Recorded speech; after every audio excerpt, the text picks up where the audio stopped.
Good morning, good afternoon, or good evening to wherever you are. And thank you all for joining us today. My name is Miriam Wallach. I am honored to be here today. Hadassah, an American story. This is my copy of the book. I'm just trying to make sure everyone can really see it. While normally I might wait till the end of the interview to hold up a copy of the book so that people can be inspired to purchase it, I want you to all see it in advance, for it is filled with notations, it is filled with Post-it notes, it is filled with underlined passages that I am totally inspired by. This book is a book you will want to purchase now and purchase for people that you love. It is a story for today. Its relevance is almost startling. It may be the story of an immigrant, but it's not just any story. It's a story that is uniquely Hadassah's. It is inspiring, it is full of hope, and it is a reminder, today a very necessary reminder of the greatness of this country.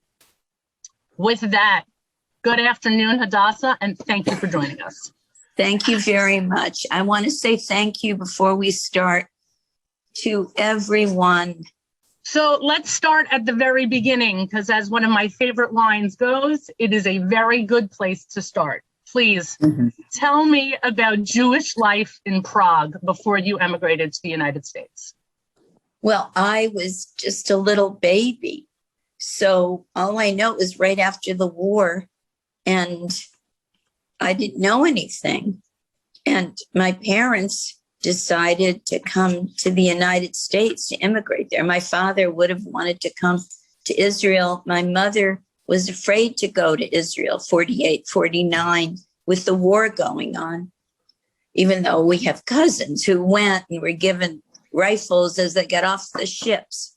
So we were in Prague, and my parents were married at the Altneu show, which we talked about. And all I knew was when we finally came and immigrated to the United States. So that was now, my father went in to the Czech government officials and was registering me as a child. And my name was after my grandmother who perished in Auschwitz. And it was Esther. And my father wanted to say that to this official, and she apparently said, no, that's a German name. No. So my father quickly said Hadassah, because that's the translation. And then we went off to this country with me. And you came to this country, and then the follow-up anecdote about your name, which I find completely fascinating, is how a nun, when processing your immigration papers, encouraged your father to keep the name Hadassah and not revert back to Esther, for Hadassah was such a unique name, and your father was looking for a more American name potentially, and the nun was who encouraged him to keep the name Hadassah. Which is really part of the story of our immigration. And to have this group of nuns who later during the 2000 campaign, I met some of them. They talked to me.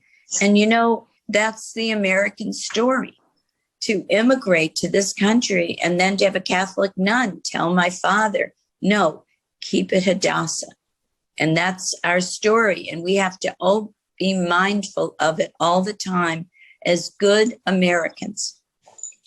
100%. And I find myself as a person is fascinated with names and the origin of a name. And I'm sure that you know that the name Hadassah comes from Hadass, from the myrtle tree. And, yes. And the myrtle tree is symbolic and often used literally to remind us of God's promise and of God's gifts. And I wonder if you often, or if you've thought about the fact that you and your story emulate God's promise and God's gifts. You are a self-fulfilling prophecy. The reason I wrote the book was not out of an ego thing.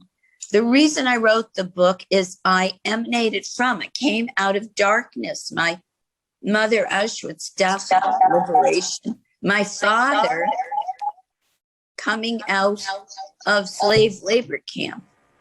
And that was amazing. And then to go through my life and to end up as the wife of a United States senator, and with the campaigning, it was something I had to do when I found my mother's diary after her death. How surprising was that diary to you? Shocking. And it's reprinted in the book. It was shocking because she told me odds and ends here and there, my father also. But I never knew some of these details as she entered into Auschwitz and liberated from Dachau, and the latrines, everything, the bunk beds, all of that awful information, which I had to find out more about as I went through my writing. And, you know, the whole thing, when you look back at it, it seems more shocking than before. And then you hear bad words on the streets today. And we're saying, wait a minute, what is this? Because we heard no anti-Semitism whatsoever in any of our campaigns, whether they be local Connecticut campaigns for Attorney General or for the Senate, or the national for vice president, and then after in New Hampshire for the primaries for president. So we're very lucky. We never, and people along the way of the campaign would always say, and many times they were Jewish because they were surprised. Is that real? Is that the truth? I'd say, yes, that's the absolute truth. And, you know, as Jews, we have to know our history. We have to believe in our history, and we have to live our lives accordingly. But also, we have to be able to move forward with the state of Israel as part of our legacy. We really have the gift we have to move forward with all the time. 100%. As a person who is so grounded and so rooted to continue the myrtle tree metaphor, have you been back to Prague? Yes, I went back to Prague with Joe for 2 different official events, and it was amazing. We walked past some of the places that my father had talked about and just had a real sense of things. Yeah, it was incredible. And Shirley Temple was the ambassador at one point in Prague, the American ambassador. I remember seeing her, and it was so shocking. Shirley Temple, the ambassador of Prague. So it was just all the beautiful sights that, you know, there's so many beautiful things that we know, that we've seen, that we've toured. And then when you hear awful recollections, memories about them, as a Jew, it pulls you back. You're afraid. 100%.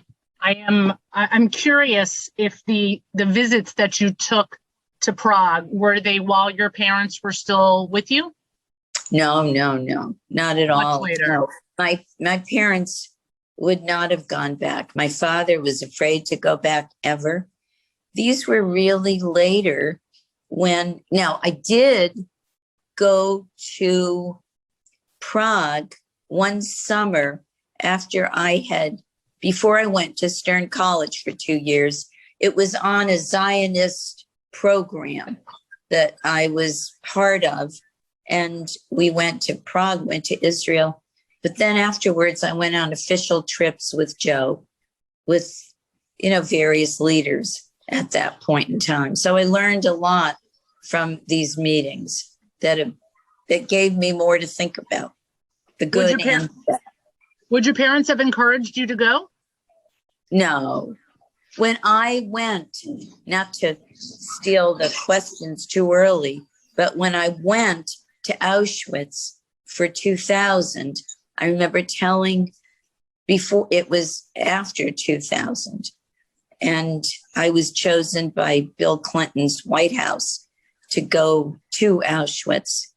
And when I told my mother I was thinking of going, she said, "Is it safe for you? Can you go?"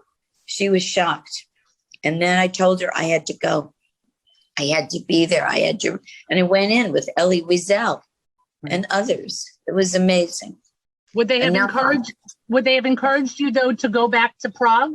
I mean, would that have been a part of their lives that they would have been comfortable with you seeing?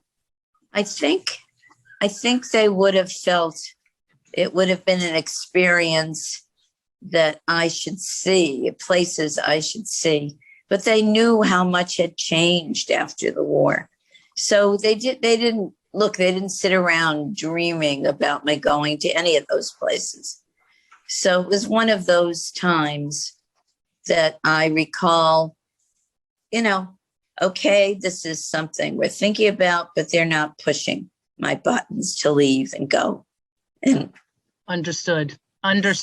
The inclusion of pictures, of photographs in the book is not only a great addition to the story, but also perfectly centered in the middle of the book. It's not. I am a person who very much appreciates the design of a book, the construction of a book, and the placement of those pictures where they are. I find fascinating, especially the picture of you and your husband and your grandchildren in Israel. And what I find about that picture is something that I don't know that I would have appreciated had the pictures been at the beginning. And I'll explain what I mean. There's the picture of Senator Lieberman there. He is beaming like a grandfather surrounded by his grandchildren in the Holy Land. And then there is the Bubby surrounded by her Einaklach. That's basically the end of my Yiddish, by the way, is Einaklach. So surrounded by her Einaklach. And there's an expression on her face that I couldn't pinpoint until I realized it was defiance. And there is a sense of defiance and pride in your face in that picture, which to me speaks absolute volumes about who you are and what you represent. That's what I felt. And I felt that before the grandchildren, when Joe was sworn into the Senate. That's the one time spouses are allowed on the floor. And I remember before he was sworn in, they were going through an orientation, and I was sitting next to him on the floor. And I looked at him, I said, "Joey, what are you thinking?" Well, he was looking at the pictures around him of these, well-known figures. And all of a sudden he was sitting there about to be enrolled in this private club of Senate, US Senate. And he looked at me and said, "Hadassah, what are you thinking?" And I said, my fist is in the air at Hitler. I've survived. I have survived, and here I am. And that touched him as it did me. And it does me now. The photograph on the front, on the cover, is this defiance as well, or is this the picture of an American? You know what? It was the picture that was chosen by publishers and people. And, there were a few other pictures, but it's all defiance in a certain way. It's for those of us who made it as children, as grandchildren. We made it, and we're lucky people. Absolutely. It is such a story. Your narrative, your entire progression of becoming or being an American from being an immigrant. I loved the anecdote about coming home from kindergarten and telling your mother there was no more Yiddish going to be spoken. Now, it takes a feisty kindergartner to... Well, it's the only way we can learn. We're immigrants. You know, this funny story, I was going down into Manhattan for a meeting. So I thought I'd hitchhike with Joe, who was driven down by his driver. And I was sitting in the back seat with him talking about my chapter on immigration. I just was explaining different things. And the Pakistani driver turned around for a moment and said, Hadassah, I want my children to read that chapter on immigration. And I was so touched by that.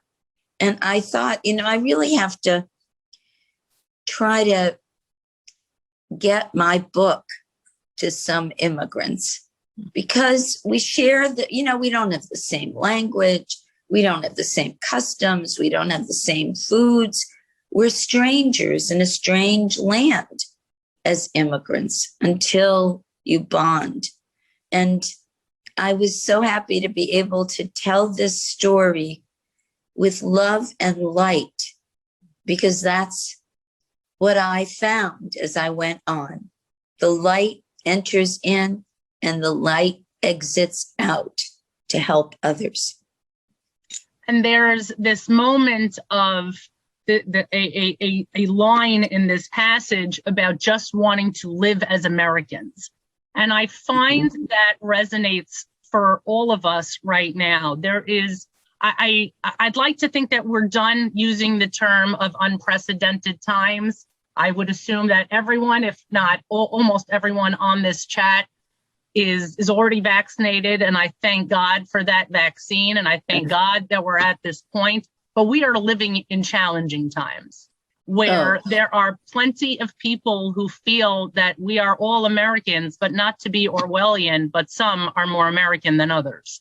And I wonder if you have a message to the immigrants in this country, if you were able to gather everyone together, people who were just coming in now, people who are facing anti-Semitism, racism, anti-Asian hate, whatever the hate looks like, what would you say to them? That hatred cannot belong in our democracy.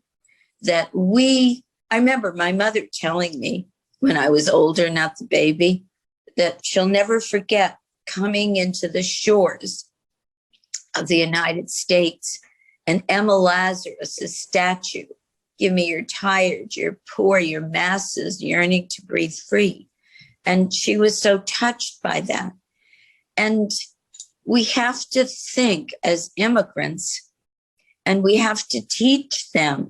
We always had to learn, you know, the statue, all the stuff that connects. And it's very important to teach our children to respect each other, our grandchildren. There should not be words of hate in the street. We should learn to respect people. If we don't agree on the same things, discuss it. And maybe you'll be brought in more to someone else's views.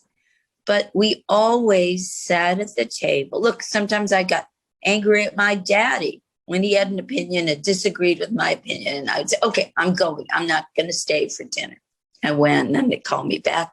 But that's the nature of all.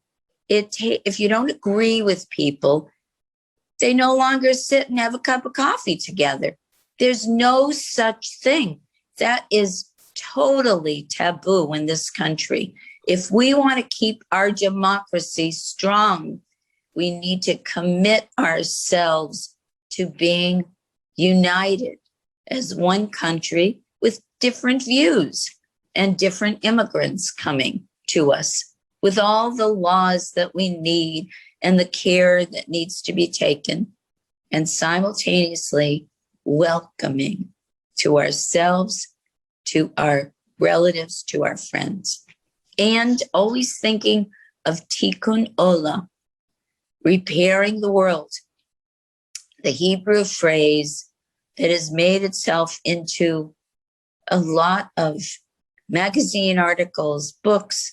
And it's so important because it's saying it's our responsibility to repair the world.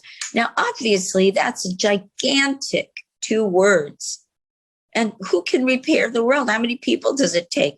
We have to repair it with our children, with our grandchildren, with our family, with our community, with our political parties. It's the obligation we have upon all of us, today especially. I spoken like the wife of a true statesman. Is the generation of statesmen over? Are we just dealing with polarized individuals who do not understand that there is a greater common good, that your personal agenda is not what's going to make this country run?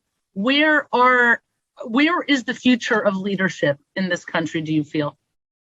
I think right now, the polarized individuals who are negative are doing the internet's the biggest invention to all of us.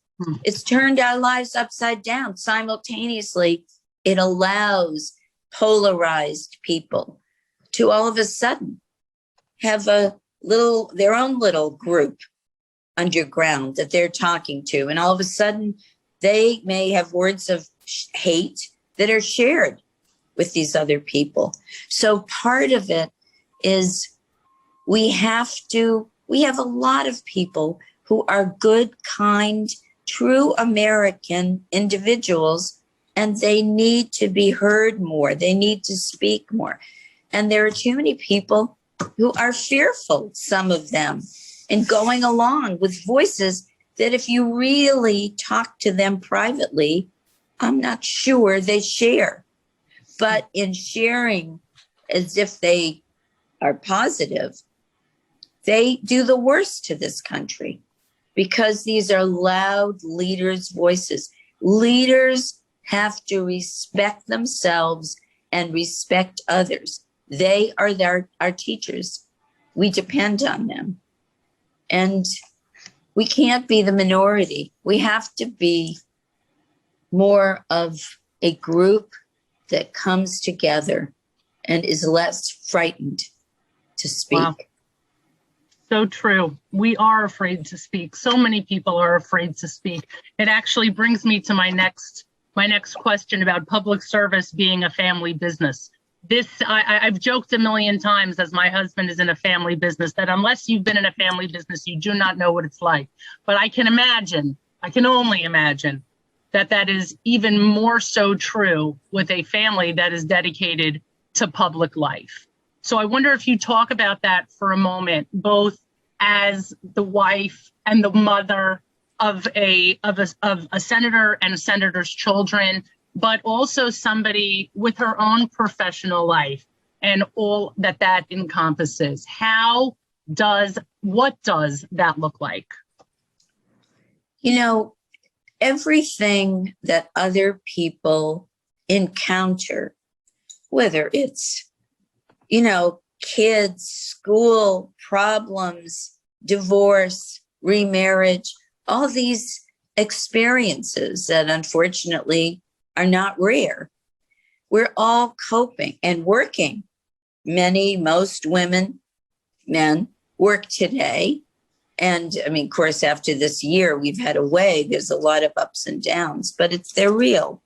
And the effort that each of us as individuals have to take to have a profession, to nurse a baby, to be pregnant, give birth to a baby, all of those, and simultaneously make sure everything's going okay at home.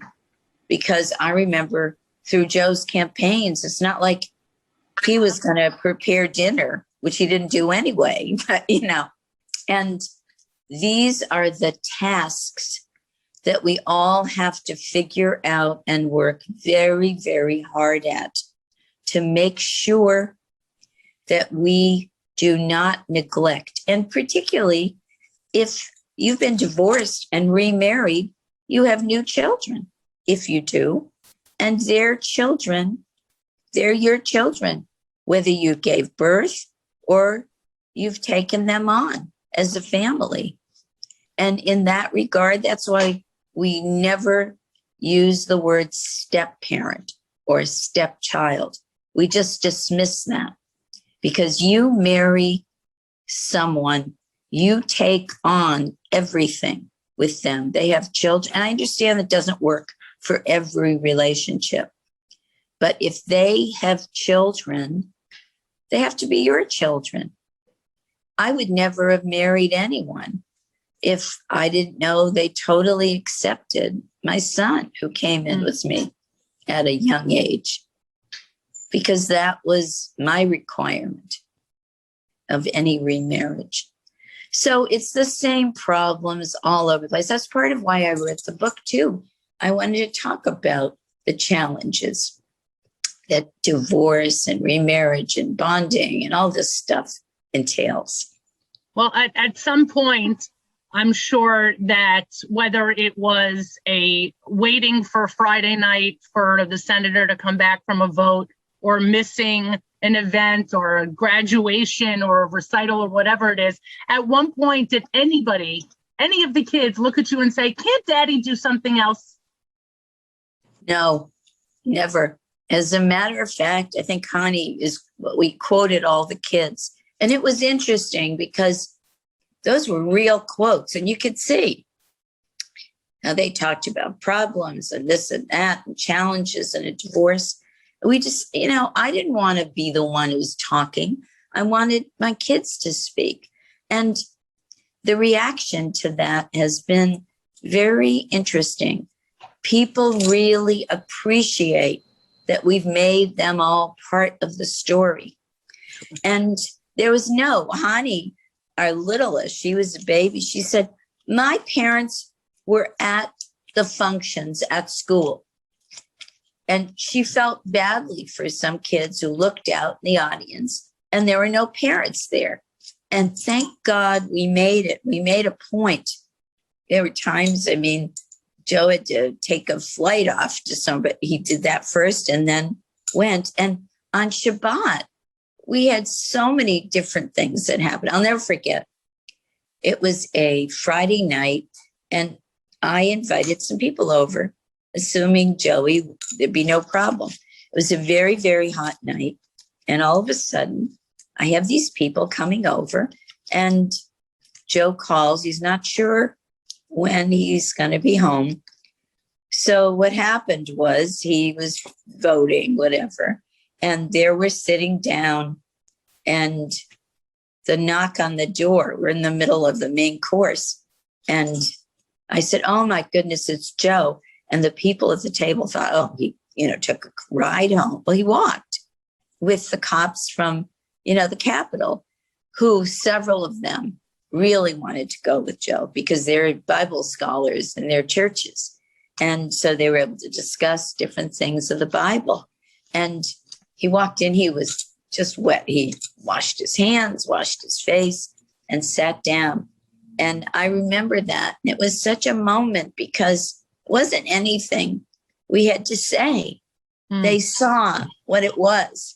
And sometimes we have to always remember, particularly minority groups, we are our own PR. We're the public relations in the way that we act, in the way that we act to each other and to outside of our ethnic circles. It's a very important lesson. So and true. I felt good about that. So true. It's such a good reminder. It's so important to always be aware of our outward personas and how we do represent this nation. We have the opportunity to represent it so well on so many occasions. And that was, a personal proud moment. I had my Joe Lieberman sign on my front lawn, and I still have my baseball cap. And I still have the front page of the New York Times where the A1 had an unbelievable headline because there were the Liebermans, and they were such wonderful representations of us as a people. And they were getting it done. They were giving. They were rolling up their sleeves. And I do mean they, because it is a family business. And I thought it was so poignant how your husband wrote the foreword and Meghan McCain wrote the contribution at the end. She wrote the afterword and talk about another family who knows what patriotism is and knows what family sacrifice is. And so to have your story bookended by those two individuals is incredible. Oh, thank you so much. And you really, I'm very into this book, so it brings tears to my eyes. It really does. I appreciate what you just said. This is an incredible book. And I do want to, though it's taking a lot of strength on my part, I do want to discuss your trip to the camps. And I will tell you on a very personal note, it is something I am terrified to do. And I am not the children of survivors, nor the grandchild of a survivor. I'm not. And yet there is an absolute palpable fear that I have of going to the camps, even though my two oldest have gone as part of their end of seminary overseas and spending the year in Israel. But you write something in this book, in this chapter, which is after the photographs. So we know you now.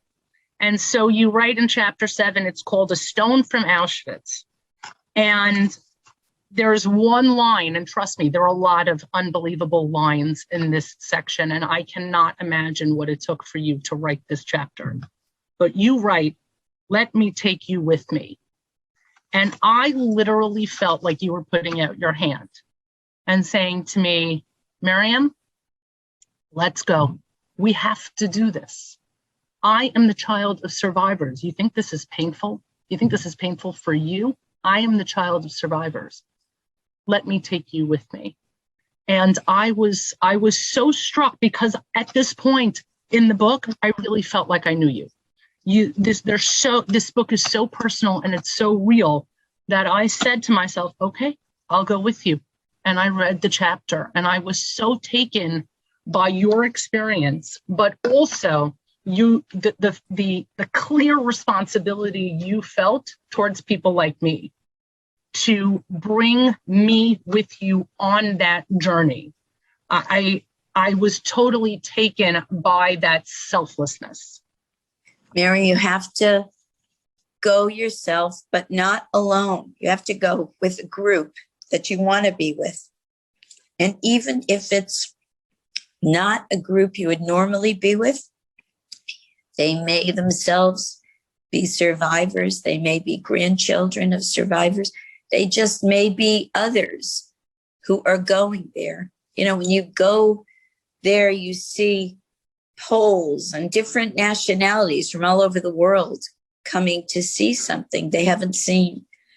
But being who you are and being such a representative of the Jewish people in and of yourself, you should go with the right group, find the right group and go. But I'm so thankful that your children went. So even if nothing else happened, that in itself is a mark, and that's for the next generation. And it's funny because our youngest, it keeps talking about third generation. Well, our youngest who made Aliyah is in Israel. I've heard that there are many third generations that feel it still as kids. And they didn't go to any of these places, but their grandparents had been there. So it was an important, I did that article on it. It was in the Congressional Record. And my trip to Auschwitz was amazing. And I was with a group that included, people from the Holocaust Museum I knew and others. And I saw my mother's bunk that she had talked about. I saw the latrines where she was talking about the whipping that took place on her sister's head, one of her sisters. And she wrote about that in her diary as she came in. She saw her mother and she just saw the division in the lines. And all of a sudden she was taken to another line. And she said to the guard, I want to see my mother. He said, you'll see her at the end of the day. They're going to bring everyone together. And they had sent her and others to the line to be killed. So that's, those are the memories that are articulated or read by many of us. And yet we are strong. And so someone like you, a strong Jew, has to go to show your face and defiance. We need defiance in our face, and we need people to understand never again will we allow this to happen. We'll do whatever we need to do, literally, never again. So, Hadassah, on page 88 at the end of this chapter, you write, I had to go. No matter how much you read and how much you hear about it and how much you talk to your family, even if you are as close to the Holocaust as the child of survivors, you have to go there and see this horrendously evil, evil, evil place that stinks in its profanity, that is so ugly that it shakes your belief in everything, your belief in mankind and your faith in God. And you won't understand, but you will know. And I think it's so important, that differentiation between understanding and knowing. Right. It's an incomprehensible experience, but you know that it's happened. And I appreciate it. It's literally a total of 8 words. And you won't understand, but you will know that the profound nature of those 2 sentences is huge. It's huge. And part of the problem, my father, Alba Shalom, used to say, no one will understand it for 1,000 years. They won't understand it. Well, and we're already at a point where people are denying it. I mean, it's the absurdity of life.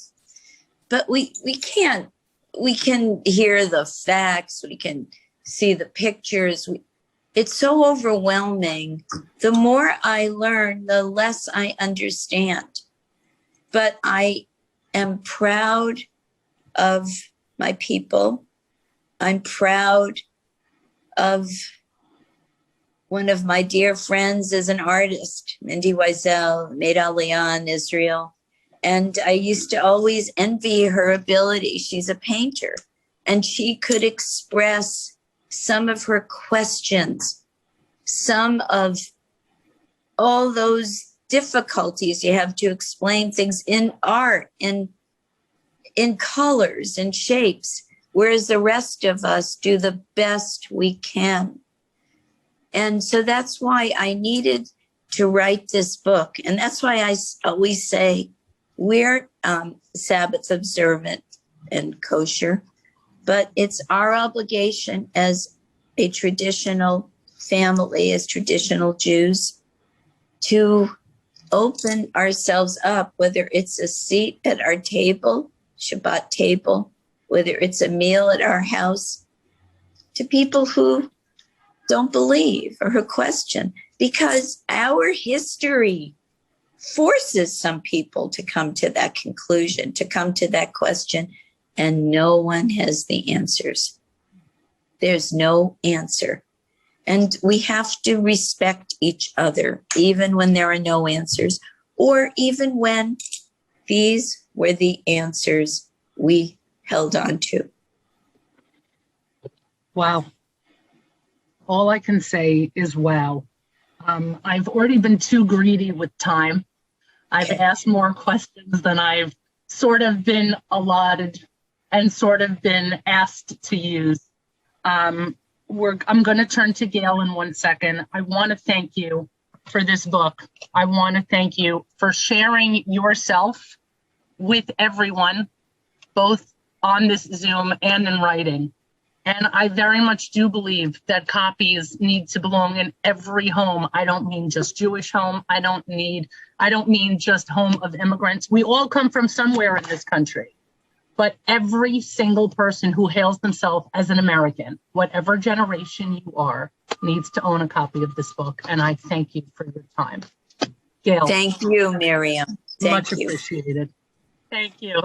So let's go to some questions. We have a question here, a question for Hadassah. If Joe had become the president of the United States and you had become first lady, how would you have handled the task of creating the White House Christmas decorations? Oh, look, we've been asked that question before. We would have to have everyone included. And what does that mean? There would have to be the Christmas decorations that had to be included, the Hanukkah decorations, the Islamic, everything. Kwanzaa. Yeah. And Eid. Exactly. Right. Right. So you'd have to do that. But I would want to explain things, the differences, or just be a little more interested in the research behind things. And to bring people, you couldn't. You're the president. You got to go with whatever it is. And so you do everything. Knowledge is power. Knowledge is power, and knowledge begets understanding. So using that as what we like to call in the classroom a teachable moment. Right. It's a teachable moment, and that's how I would handle it. Amazing. And probably you'd want representatives from each of these communities to talk about stuff when the celebrations go on. There's another question posted. This is like quintessential Jewish geography. My husband and I made Aliyah in 2018. This is from Karen Revo. My husband and I made Aliyah in 2018. Ani and her family sat right behind us on the flight. How are they doing? Oh, they're great. Thanks for asking. They have their little boy, baby, and he's not quite 2. And all the kids, they have great Hebrew and they love it. And they've been at, a few different places and going to a different place. They keep switching because they want to sing a little quieter. And everything's great. I'll have to tell her. Wait, what's her name? Did you say? Oh, Karen Revo. Karen Revo. I'll tell Honey. That's so funny. That's great. They're great. Thank God they're great. Have you been able to, post-COVID, have you been able to be back? Oh, yeah. We went. Joe had some meetings with the Foreign Ministry of Israel before Pesach.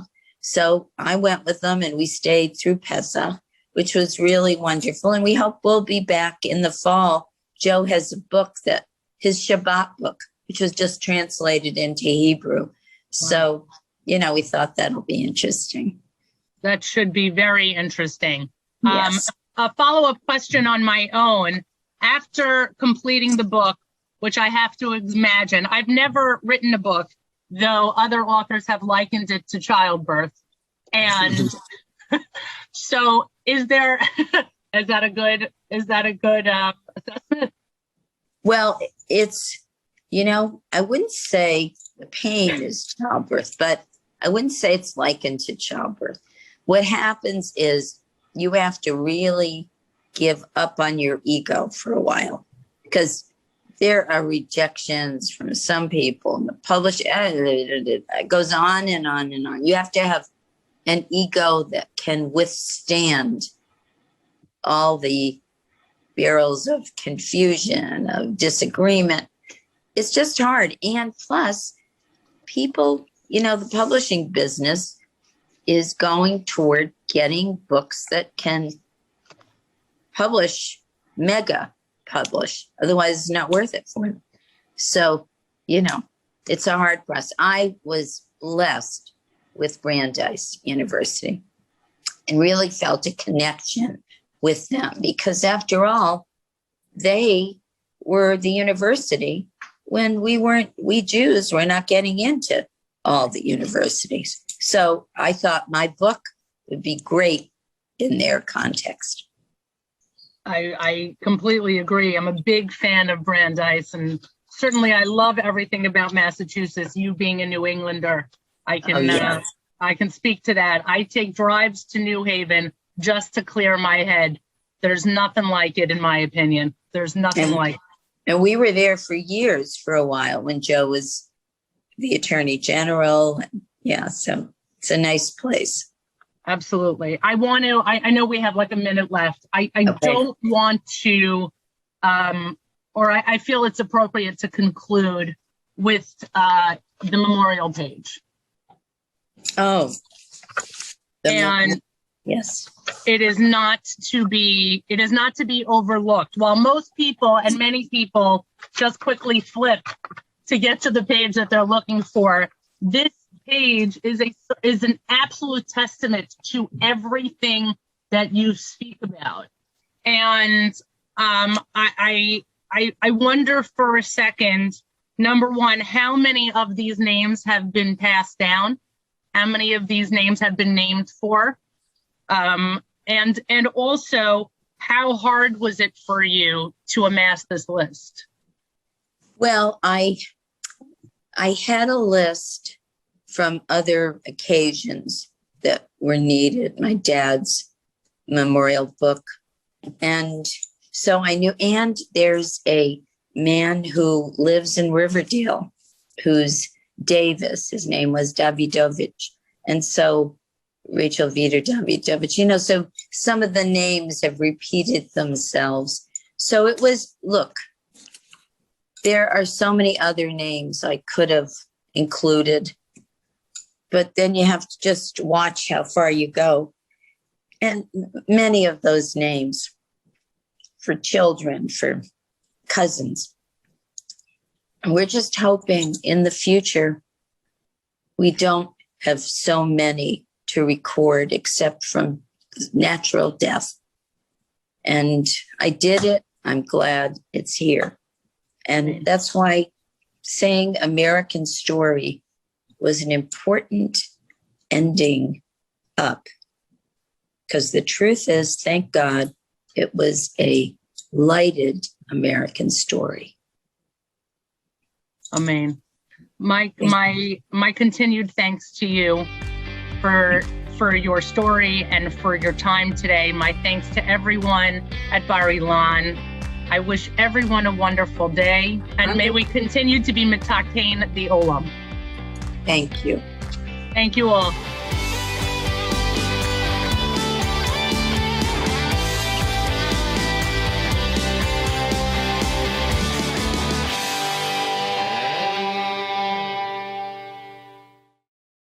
We would be pleased to send a complimentary DVD of this program to anyone who wishes to support JBS with a tax-deductible gift of $36, double high or more.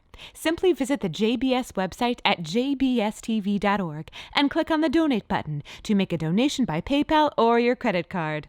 And please indicate the program for which you would like a DVD. Or you can send your tax-deductible check to JBS, Post Office Box 360, Stamford, Connecticut 06904. Or you can call the JBS Pledge Line at 833-MY-JBS-TV. That's 833-695-2788. And again, please remember to indicate which program you would like to receive with our compliments. We thank you for your kind support.